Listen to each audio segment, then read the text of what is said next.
To get started, I just added a video clip to my timeline along with an audio track. Alright, I'm going to begin by moving the playhead to where the drums come in on my audio track, since that's when I want my flicker effect to play. Now make sure you're in the Media tab and go to Sample Colors. Drag the black color onto the track above your video clip on the timeline at the playhead's position. Before we continue, click the lock toggles for your video and audio track so that we can only cut our top black clip. Press the right arrow key on your keyboard once to move the playhead forward 1 frame. Then click the scissors button or use the Ctrl-B keyboard shortcut to cut your black clip at the playhead's position.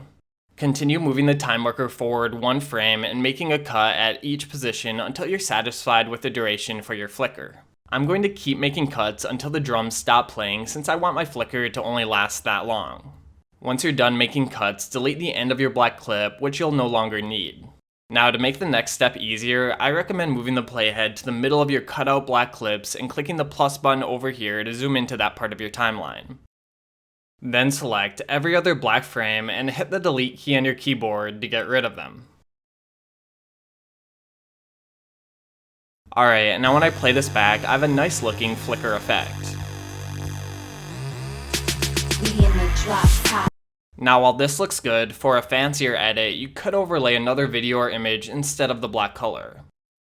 Then simply cut out every other frame like you did with the black color clip.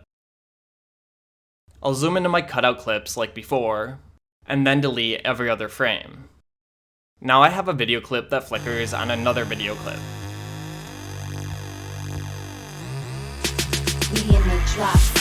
Alright, and that's it for this tutorial. Thanks for watching and see you next time.